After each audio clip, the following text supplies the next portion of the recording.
What's going on, everybody? Welcome to another edition of the Six Gaming Podcast. This is episode 113, lucky 113. Filling in for your host, as always, it's Ron Clee. But unfortunately, I can't fill in for all your co-hosts because trying to fill in for Veg would be a little hard.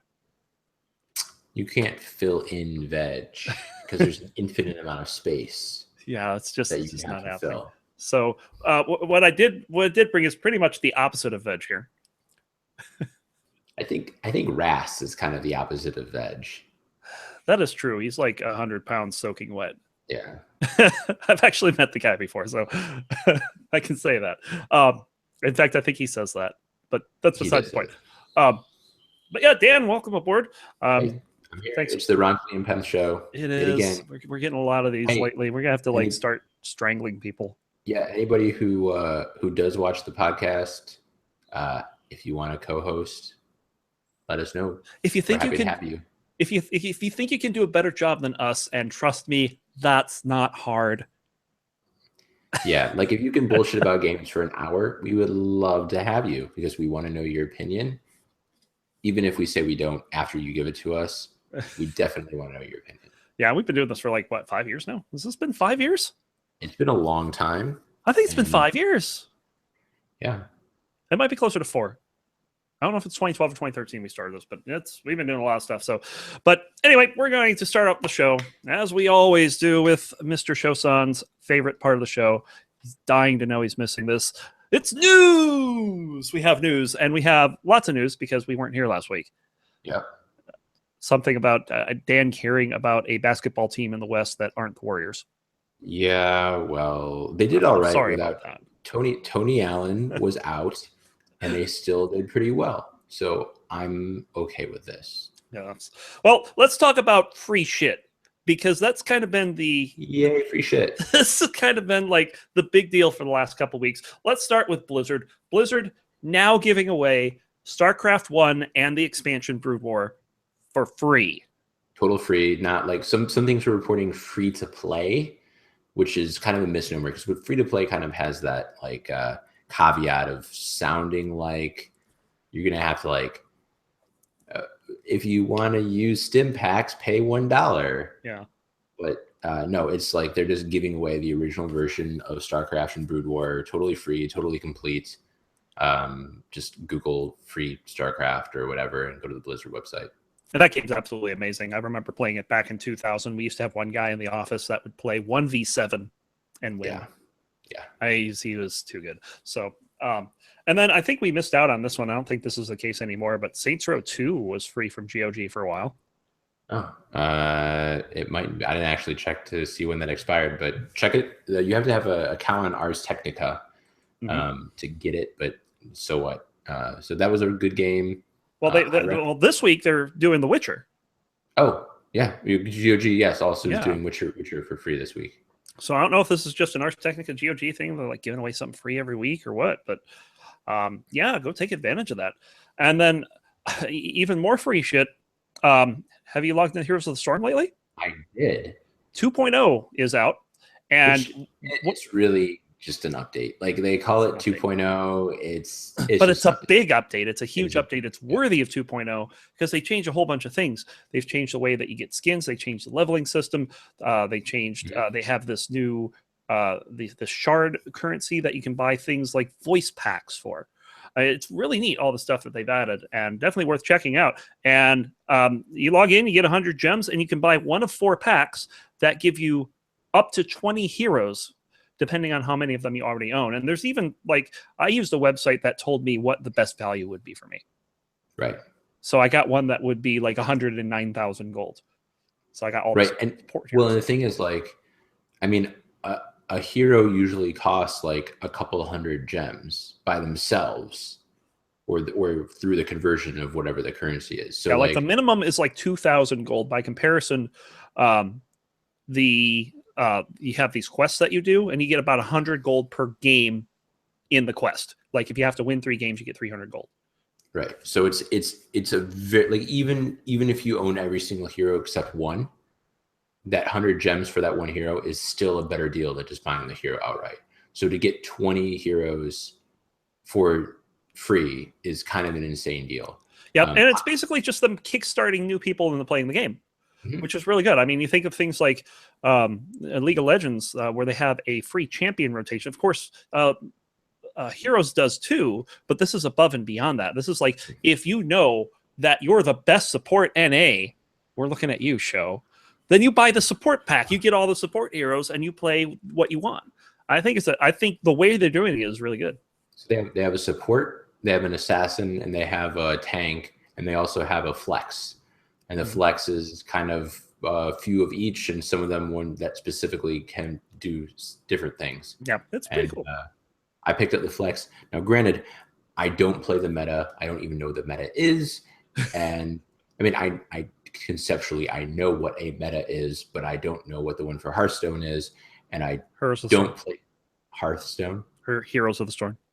Yeah, that's what I meant. I said it again. Right. Heroes of the Storm. Hops. Yeah. So I don't play my characters correctly. I don't care what kind of character I have. I run and I do shit because I play quick play against AI. Yeah. But I have fun. So. Yeah. They also have this thing where if you play like 5 games, you get a whole bunch of mounts, but you have to play with friends. And it's kind of funny because I got through 4 the other night before my group broke up. I will happily play some games with you, Ron. I think I actually am set up with Kathy to do some more tonight. So, of course, Overwatch still, they've got their event going on, the Uprising. That thing has been so much fun. For 2 more days, I believe. May 1st, so much I think fun. it ends. Yeah, May 1st. And I'm going to go and get my last week's worth tonight, so that I get all the...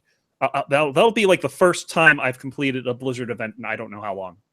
Yeah, of any kind. It's kind of funny. So last season I was super into Diablo. This season, not so much. I still kind of want to get an extra tab, but yeah. Hey, what's up, Naruto 3? I might go. I still haven't. The thing is that I've got like a streaming schedule going on now, but now that I'm not really doing Deathless, we'll get into that in a bit much. I might add some Blizzard stuff to my schedule. We'll see. I still have to add Death State in my schedule. I so many things I want to do in that game, and I haven't had a chance. I really I've watched you play it, and I have no idea what's going on. It's a bullet hell. It's easy. Crazy shit happening, and then you teleport everywhere, and then you win. So that's a speed run. I guess it's good. Anyway, speaking of Overwatch, are you actually quitting the game over this? No, I was kidding about it. I said literally unplayable. So unplayable. I just saw an interesting article that basically said at some point, the devs arbitrarily said at some point that because it's in the future, there are no cars with wheels. They're all flying cars. Mm-hmm. Like that was just one of the arbitrary. They said this is a rule about the game for our design. And someone noticed that in Uprising, there was a car that had right wheels. By the payload. It's right by the payload. Yeah, and I think the explanation someone came up with is that it's basically a prequel to the game, and therefore it's before all the cars were levitating cars. I just thought it was kind of funny. It's before what's his name was Reaper. It's what's her name's first mission. Stuff like that. Yeah. Tracer's first mission. So yeah, it's in the past. So I guess they can kind of get away with that. So I just thought it was funny that if you're a dev and you make a rule and then you break the rule, you're gonna get shit on by the internet. Yeah, everyone's gonna hate you. It's pretty bad. So anyway, did you ever get your hands on an NES Classic? I didn't. I saw that Best Buy was supposed to be selling them Monday morning, but I had a lot of shit to do before I left on a business trip, and I wasn't able to go over. You have no time to do it. Well, you might be interested in what could be round 2, and I've read about this. There could be an SNES Classic coming. I'm not gonna lie, I want that more. I would have wanted the original more because the original was like when I grew up. Well, I agree. Like I have more nostalgia about the original NES, but I would argue that SNES had just better games. Mm-hmm. I mean, yeah, Zelda. Well, it had to have. It was the next generation console. Well, but it doesn't. Just because it's the next generation doesn't mean the games are better. I mean, true. That doesn't inherently mean the games are better. However, in this case, I think they were between Super Mario World and Link to the Past, and just all the stuff that the first Mario Kart, there's all the stuff that was on SNES. Yep. The original, I really wanted the original to play with my kid, just because the controller is very simple. I think he would pick it up quickly, but whatever. I've got a gazillion games that he'll learn how to play. So were they the first controller with shoulder buttons?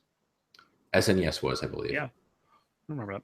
And Although probably my favorite game on that one was F-Zero, the racing game. Yep. Oh, the music was so good for that. It's such a good game. So yeah, go ahead, check that. Check out. There's an article out there somewhere. Where, I don't remember where it was, but it's a very interesting read. So and I kind of asked the question, you know, are they going to do the same shit? Are they going to have it out for the holidays and then discontinue it, and then next year they're going to have a N64 classic that's got you know, Pilot Wings and Zelda? Okay, yeah. Well, everyone's going to have Zelda. That's just the way Nintendo works. Well, but there's some people who don't have it. There are people who never had a 64. Mm-hmm. Yeah, true. Pilot Wings, Zelda, what's it called? Knights. Was it just called Knights? I don't remember. Due to the purple, I didn't have a 64. Head tails, and yeah, there are a lot of good games on there. Yeah. So anyway, moving on. Of course, we've said on previous episodes how Twitch is kind of killing it this year with all the stuff that they're adding. They kind of let users down. They changed the interface not too long ago, and some of the people that I know on Twitch are just in such an uproar over it. They just hate it. I'm like, what's the big deal? They changed their UI like a small tiny amount. It's like when Facebook changes their stuff. Yeah. It's like when Facebook does it, come on, when Facebook does it, they just get rid of all the good features and put in all these bad features. Twitch just kind of like moved things around. That's all they did. It's whatever. They added some different stuff. I actually thought it wasn't that bad, but one of the things that they are adding, and this is just absolutely amazing to me. They have, you know how they have their partner program where you can go in and you can subscribe to the channel and you can this is the money goes for that, and the ads, the revenue goes directly to, well, not all of it, but a lot of it goes to the streamer. Well, they're kind of opening this up to what they call the affiliate program, which has a much smaller list of requirements. There's still there's like a 24-hour exclusivity thing for their content, but overall, people can cheer in your channel with bits. And as a matter of fact, I got into the affiliate program just yesterday. Sweet. And I made a grand total of $2. 15 cents. Hey, that's enough to like buy a Tootsie Roll. Now hold on, that's all from Kohl's. Oh. I'm thinking that if I did some kind of strip tease, I might have gotten more. I would agree with that. I wasn't really willing to work that way with money. Kohl's is probably taking his profits from his website and giving you like 1% of that.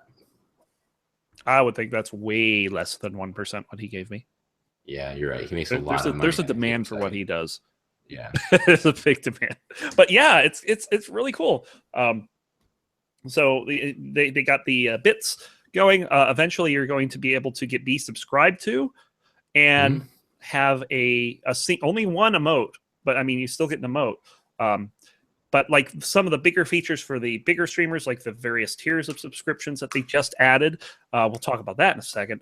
And like all the emotes you can get there, the priority for transcoding, which is where you can select the stream quality.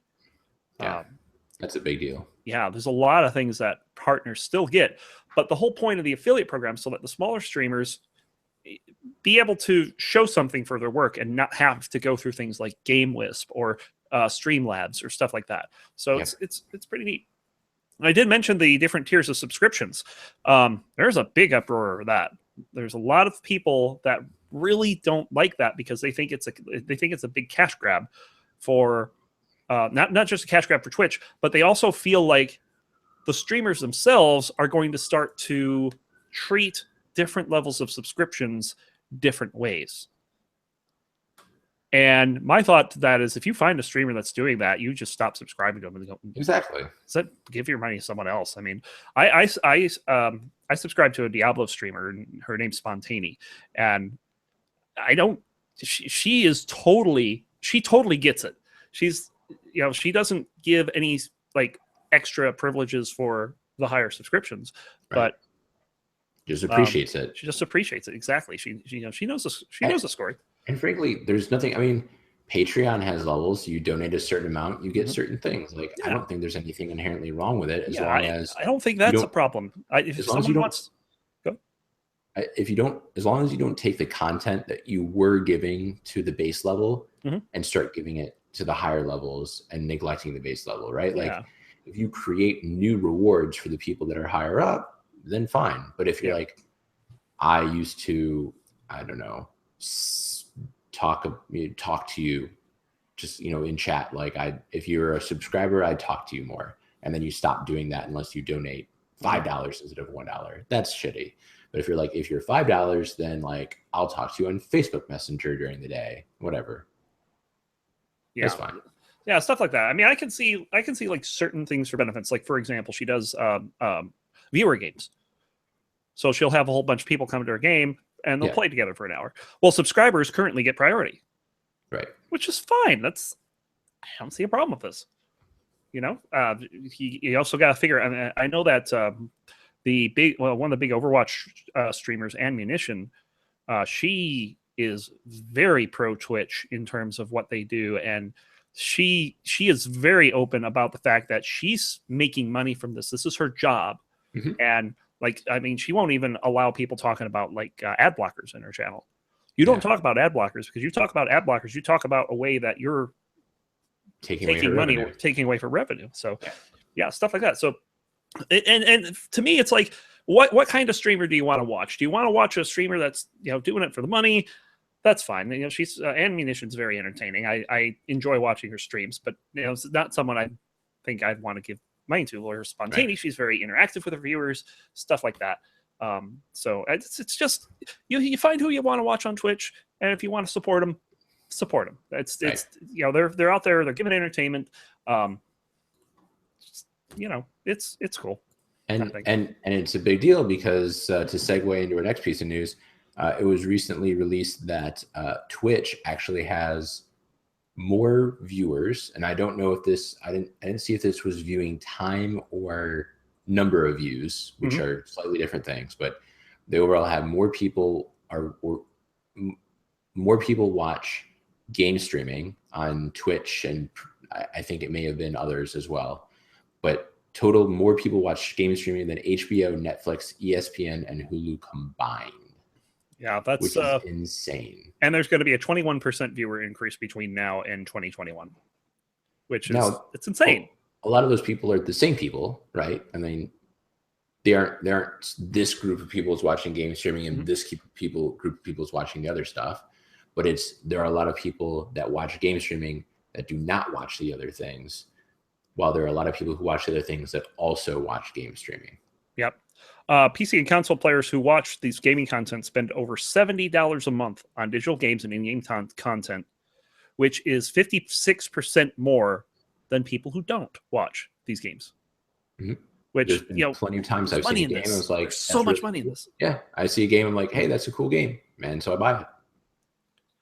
Absolutely, yeah. And it says, I mean, they're just putting up hours here. They're saying that 54% of the audience for gaming is male, and 46% is female, that's a pretty good balance. Yeah, that's an amazing balance. Surprised to see that number. I think that's awesome. That's for the audience. That's not the people actually streaming. Right. Well, they have a lot of data on this, and they're actually selling this data for a pretty good chunk of change, like the real in-depth data. It's like $2,500. It's like insane. But yeah, it's pretty neat. So Twitch is a thing, guys. Get used to it, especially with we see Twitch doing all these awesome things, and what's ESPN doing? Nothing. Oh, they're firing everyone. Oh yeah. So yeah, there's that. And then one last thing I wanted to touch on. This is kind of a shitty thing though, because we had talked about that one guy that is like the Madden champion, talking trash and saying all kinds of crazy things. Well, in Overwatch, they don't put up with this shit, because there's one guy that goes by the name of Deller. He had a very public stream of racial slurs Oh yeah, that he was saying on stream during an Overwatch game, and yeah, it's pretty bad, the stuff that he says. And Toronto Esports just dropped him like a rock. Yeah, He's like, they had no, and he admitted it. He's like, Mhm. I shouldn't have said it, and he said, I'm done. Yep. Yeah, he just walked away. He's like, I screwed up. Time to move on. His gig's up. He didn't even try to atone for it or anything. He just gave up. Which is like, I kind of feel bad because I feel like I'm not sure if he knew he was streaming at that point. Supposedly there's one thing that said like he was still streaming, didn't realize he was still streaming. He thought he was just playing by himself. Yeah. Which isn't really an excuse. You should still be representing your team and your community and stuff. Yeah. But it's good on him to just not try to make excuses for it. So, yeah, that's a good thing. Well, you got anything else? Sports and won't be returning. I do. See, I want to know what you're drinking this week. I'm not, because I drank a large glass of wine and then a large glass of cognac just after it, and so I do not need to drink anything else this weekend. I will say before you get into your like LOL crap. How'd you know I was going into that? Because you were asking about my drinking. One of the reasons I needed to drink is because while I was at the Atlanta airport on Concourse B, a crazy naked lady came through the concourse. Like, what? I was sitting there waiting for my flight, and all of a sudden I hear some yelling, and so I look up, and this somewhat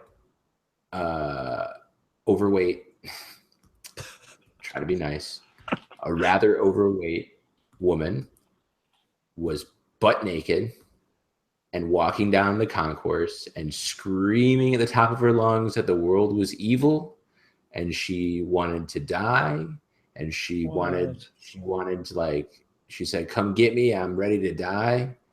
And then I think she said, but you can't kill me because I can't be killed because I want to die, but I can't die. So I think she was claiming to be immortal. And she just kept going, and she tore off her wig and threw it on the ground.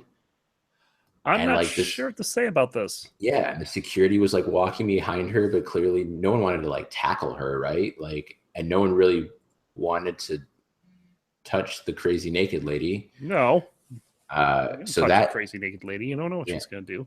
Yeah, I mean, well, you know she's not gonna shoot you, right? I knew she didn't have a weapon.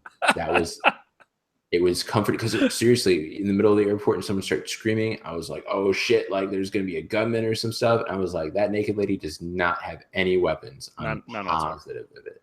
Not possible. Not possible. Oh, I mean, funny. Very slightly possible, but pretty much impossible. Yeah. And so then like security escorted her. I guess she like was on a flight, was agitated, and then they took her off because people were like concerned about her. And then she just like stripped down in the gate area, her gate, and started going crazy. Jeez. And so that was one of the reasons why I've been drinking this weekend, trying to forget that ordeal. Is that bad, huh? It was honestly like, I was like, why didn't you take a video? I was like, all these years, I'm like, why don't people just take videos? I was just sitting there just shocked. Yes. Like, it's like, what do you do?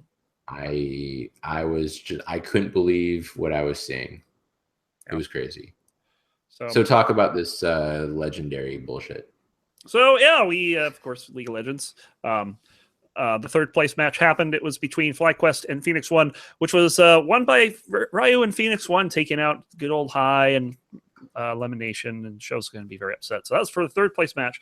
Then there was the championship match, which once again between Cloud9 and TSM. How many times we talked about these two? Of course, TSM steamrolled the first two games. They won them both in like less than 30 minutes. And it looked like Cloud9 was just going to get embarrassed off the stage. Well, they came back and won the next two games to force the game 5.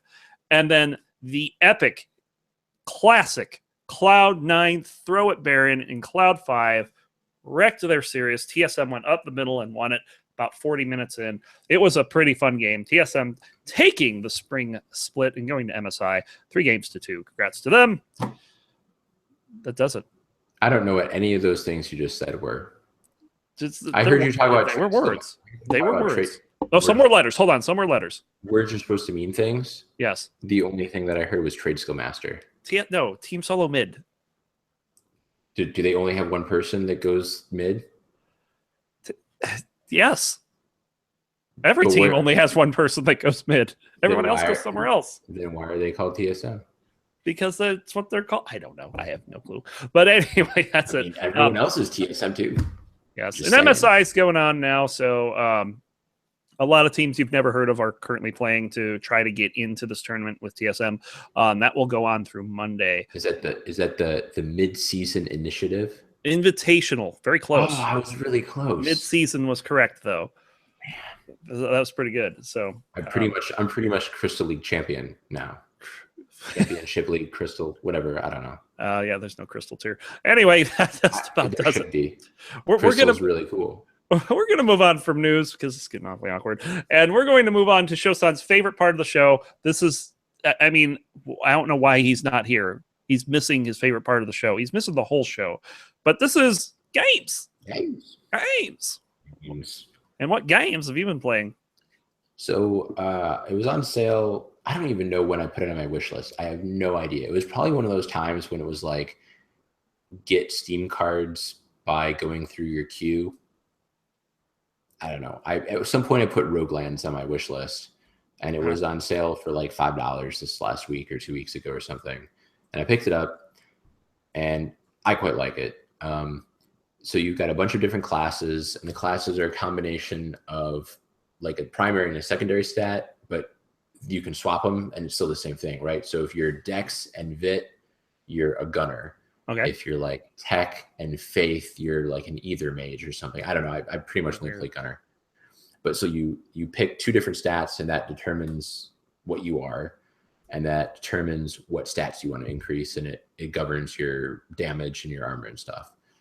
And you have like a spaceship that you can customize. You can like build it into whatever. You can remove and add panels. So kind of like Terraria, right? You can rebuild your spaceship however you want. And there's sort of a plot that I haven't really messed with yet. You said spaceship? Yeah, spaceship. That's Starbound? Right, but I just mean in terms of like being able to like take out the panels and replace. Oh yeah, Starbound's the same. Starbound is basically Terraria in space. Yeah. Okay. I not about what the gameplay is actually like, but just like the like being able to move shit around. And you go through the level, and the levels there's only like 10 different layouts of the levels or something. And they're always kind of just like rectangular rooms that have connections. There's like 5 large rooms on each level. There's certain enemies, certain things you can collect, certain bosses that you summon different ways. And you just like go through the level, you pick up the supplies. It's like a crafting roguelite. Mm-hmm. So you pick up the supplies as you go through. You get to the end of the level, you get to upgrade your weapon or your armor or whatever, and then you can either go on to the next level, or you can go back to the ship and drop off. Well, actually, you can drop off your ship without going back to your ship, but if you go back to your ship, you can craft new things and so forth. So cool.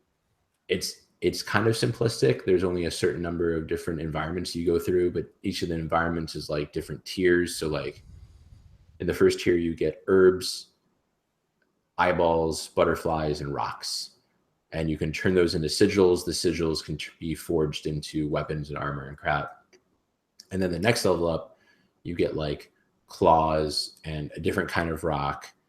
And, it's like different stuff. And then you mix those things and you get better weapons and armor and not. So, of course. Yep. So that's been fun. And you can get through an area in about 2 to 3 minutes sometimes. So it's just a quick thing to pop into and play for a couple of minutes while I'm waiting for my wife to get ready to leave or whatever. Good point. Played a little, like we talked about, played a little Heroes of the Storm. Got my 20 heroes and been playing a little bit, played the Tracer event. Tracer's so much fun. Yeah. I don't think the pack that I got actually included her, but I might You might have gotten it from. Did you get the Overwatch collectible edition? No, I did not. Oh, well, I think that's where she comes from. Yeah, so I may need to just upgrade to that. We'll see. Although speaking of buying things with Blizzard money, Blizzard tokens are like 90,000 gold right now. Hey, it's less than they were last time we've talked. Yeah, it's still crazy. Like you have to be making a lot of gold to make it worth your time now. Jeez. And also been playing Dragon Age Inquisition. Mm-hmm. Very much enjoying it. I highly recommend it. I still don't think it's as good as Witcher. The facial animations and the conversations are just not as engaging to me. Right. Like I really felt like I was in the story in Witcher, and the world felt very connected. Whereas Dragon Age, like I like it, but it's much like Mass Effect. You have your hub area, and then you go out to your mission areas, and the mission areas have extra missions in them, so you can kind of explore them. But it doesn't feel as holistic as Witcher did. Yeah. But I will say that Dragon Age definitely made me feel all the feels in one of the missions.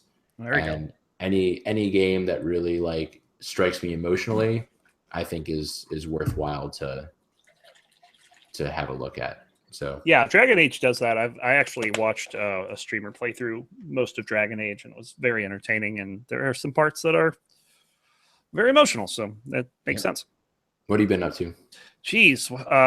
Well, first of all, I have to rage on Crypto Necrodancer because the game crashed on me yesterday in the middle of a large deathless run. And I kind of yelled at the developer over that. Did you lose the deathless? Yeah, 55. 55 on record? Nocturna. No, it was not. It was not a record. It was number 2. And number 1 was still a long ways off. But it's like it's like I don't even want to touch Deathless again, because if it's just going to crash on me, why bother? You know? Yeah. So I'm kind of done with Deathless for a while. So we'll see what we do. I'll probably just start doing some more speed runs or something or whatever. And I played a bunch of games on Wednesday. I actually did a longer stream on Wednesday for my Wild Wednesday. I actually came across 2 games out of the Freedom Pack that I thought were worth mentioning. First of all, Secrets of Ratagon. Have you played that? I have not. I haven't dove very far into my Freedom Bundle, other than playing Subnautica and 1 or 2 other things. Yeah, this looks like a pretty short game because I got through like about a third of the main, what looks like the main quest in about 40 minutes. But it's very unique. You play as a bird. Yeah. And you have to collect all these things, and there's certain puzzles, and it doesn't tell you what to do, but it's pretty obvious what to do. It looks like it's a really well thought out game. The mechanics are pretty simple to learn. Definitely recommend checking that out. And then if you like cheesy humor, I love cheesy humor. Tell me more. Check out Chroma Squad. Chroma Squad. Oh, that's the like Power Ranger ripoff. Yes, but you're like. You're filming the show Power Rangers. Yeah, basically you play as this. You start playing as a stuntman, and you leave the main job and you start your own job, and it's funny. There's so many bad lines in it, like really bad lines. I mean, you have to check it out yourself. I may push this up in my queue. Yes, I was talking about how playing Wild Wednesday has taught me to not be surprised by anything, because you will see it all and then some just by playing all these games. Special shout out to this game called AI War.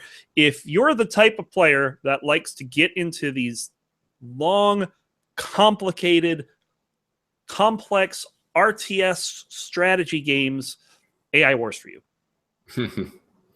I played it for about an hour and didn't get out and got out of the 3rd tutorial. That's how complex this is.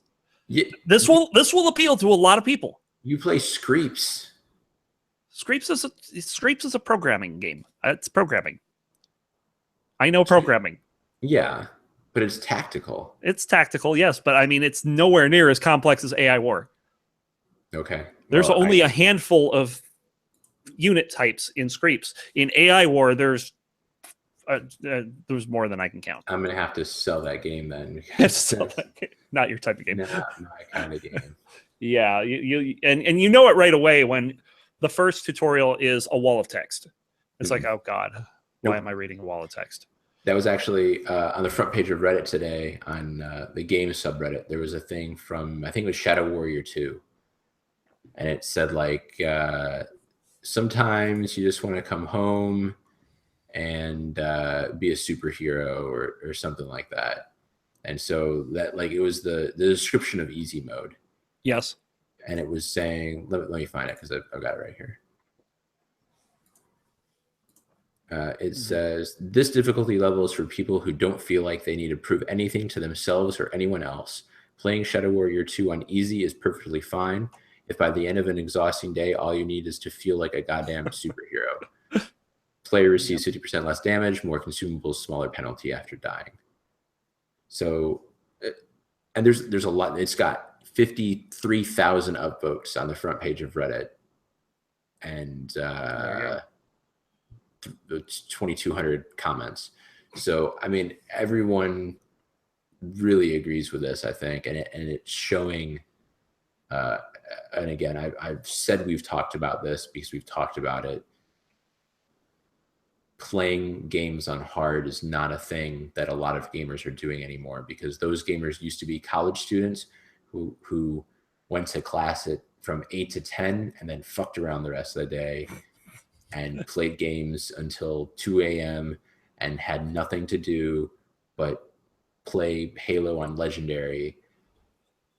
And now they're, 30-something, 40-something, and they've got kids or wives or both, spouses or both, and houses and jobs and all kinds of shit. And when it's 9:30 at night, and they have half an hour or whatever to play a game before they have to go to bed and get back to the grind, they have no desire to repeat the same 15 minutes over and over and over and over and over again just so they can beat something on hard. So I appreciate that they instead of being like, some games make fun of you, right? Easy mode. I'm a pussy and I can't handle real mode, right? Like it makes fun of you. Yep.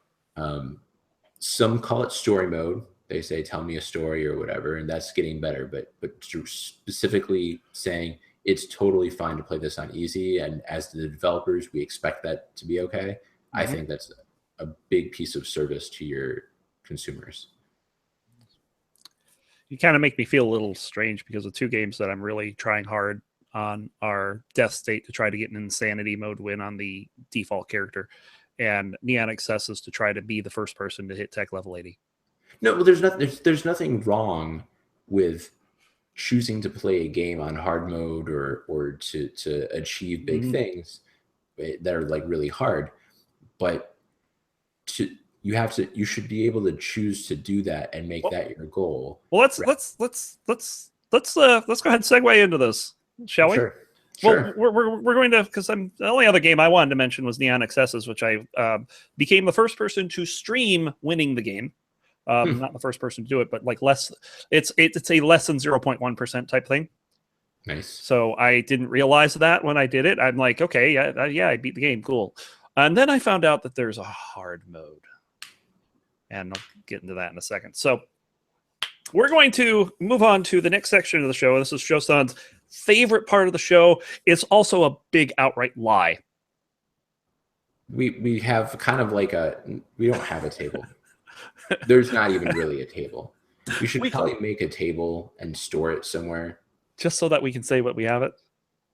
Honestly, I would be really cool if we got a hexagonal table painted like our logo. This is the Six Gaming hexagon table. Six Gaming hexagonal table. Hexagonal. Hexagonal. And this is where we ask a question related to gaming, and Shosan would expect a goddamn answer. We're just happy if you talk. To be honest, we don't really care. But yeah. So let's go ahead and talk about this. Let's talk about difficulty in gaming. Yay! I don't have to write the round table this week. Yay! Congrats. And so basically, I guess the question would be: is there a place in gaming for various modes of difficulty, and is there a right way and wrong way to do it?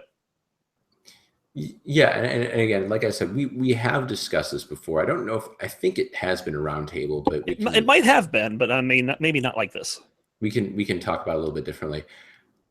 I welcome developers designing the game for all modes of difficulty, rather than either designing it to be hard and then giving an easy mode that just, they're like, okay, well, we'll cut damage in half without really balancing it for that.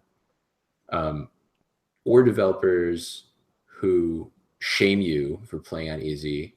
Now there Doom. are games, or not Doom. No, not Doom. What was it called? Nukem, I think did. No. Can I play Dad? Wolfenstein? The Nazi game. Wolfenstein. Yes. Yeah. Thanks. And I also appreciate when developers, but like I said, specifically call out saying it's okay for you. We want you to play this game the way that you want to play it.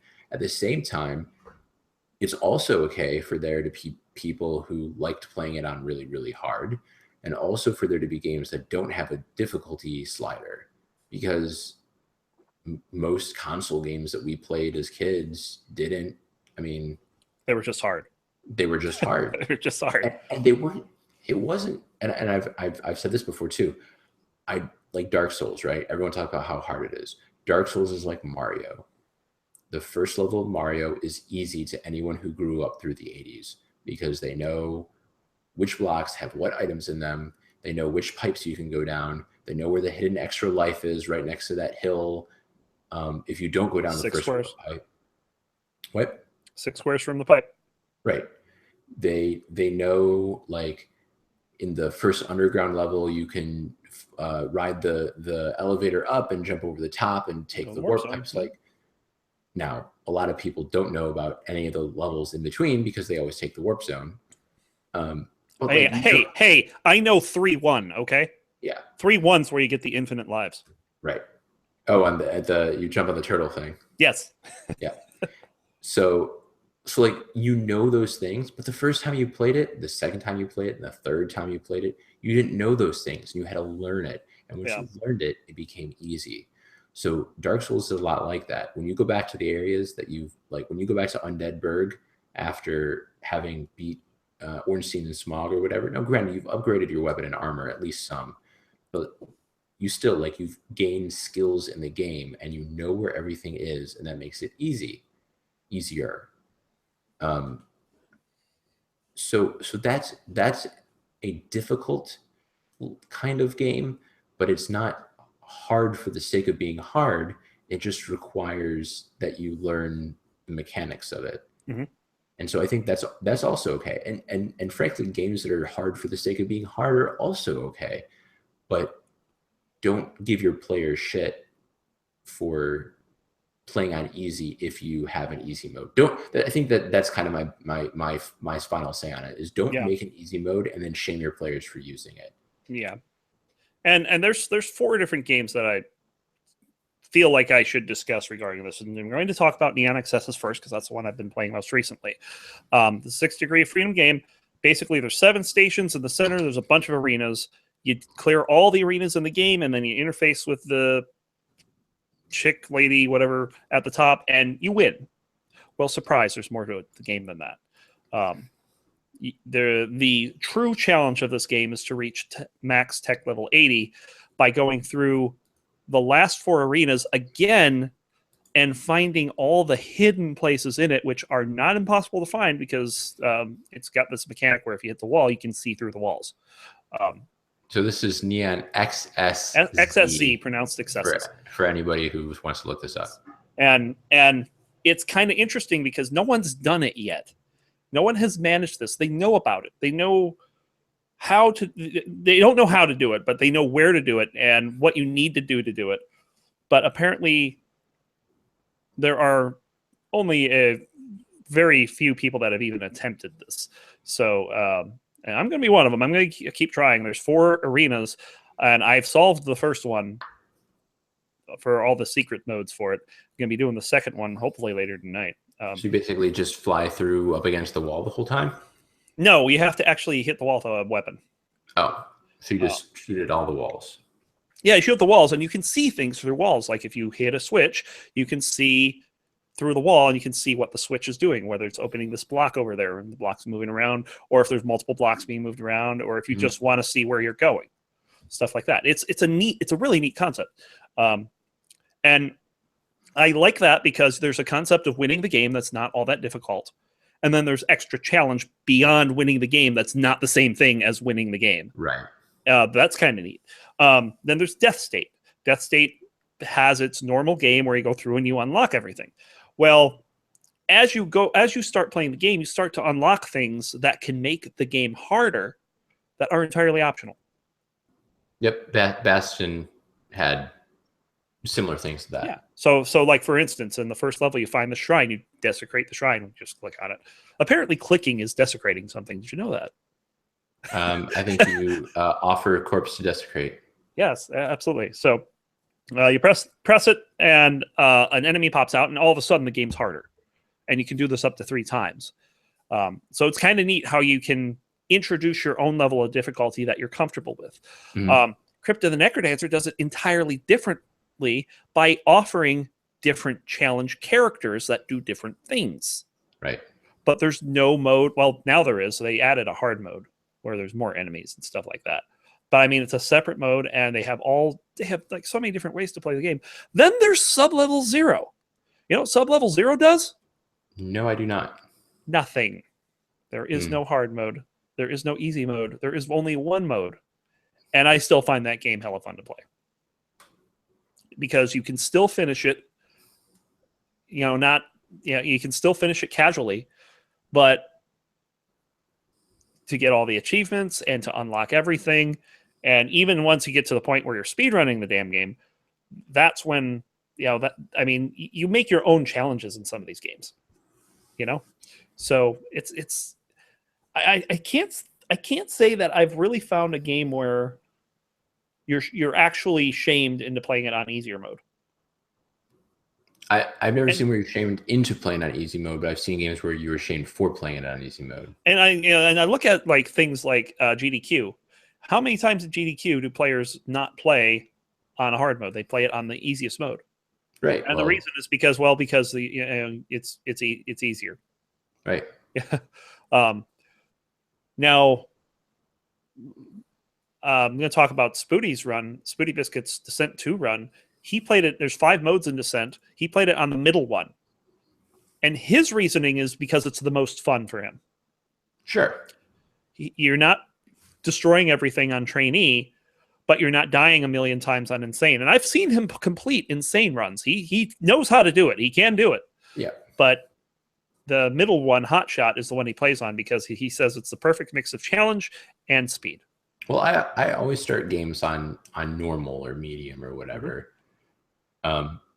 Because like you said, it's not usually fun to just massacre everything. Now, it is fun when you've worked to get there. Like when you're playing Diablo and you complete your set and suddenly you just kill everything in T10, that's fun. But if you went into Diablo on day 1 and you massacred everything, then it wouldn't be really as fun. Yeah. So I don't like things on easy where it's a steamroll and it's like you have God mode on. But if I'm playing a game and over the course of an hour, I die more than about twice and have to roll back 15, 20 minutes of my effort, then I'm going to switch down to the next lower mode because I just don't have the time in my life to replay the same shit over and over again because I didn't use the right potion or I stepped left instead of right or whatever. I actually quit a game recently because there wasn't such an option available. You know which game that was? Super Meat Boy.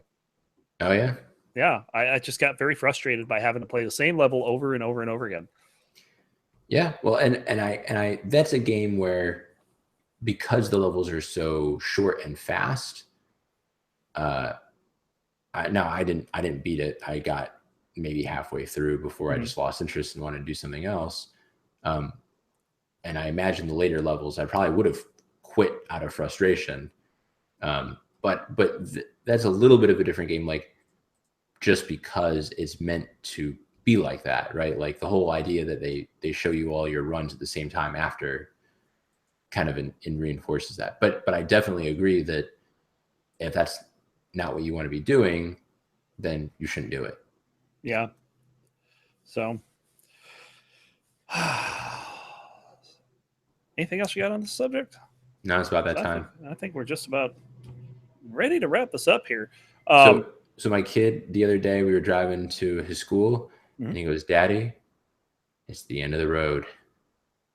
And I was like, "Please, son, don't kill me." Because I thought he was hired to assassinate me based on what he said, but he wasn't. He just meant that we were supposed to turn into a school. But it's kind of disconcerting when a 3-year-old tells you very seriously, "It's the end of the road." You're breeding your own assassin. That's awesome.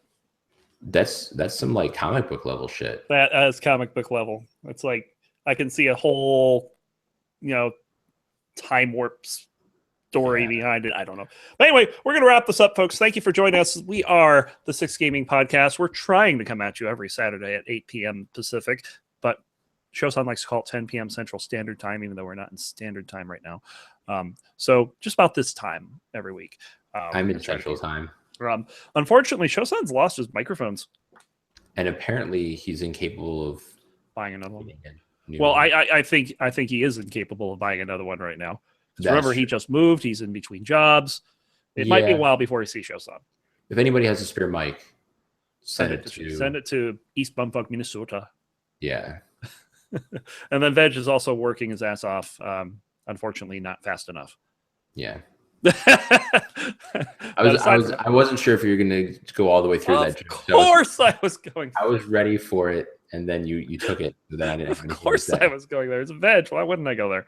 But yeah, that's just about do it. Dan, anything you want to say before we leave?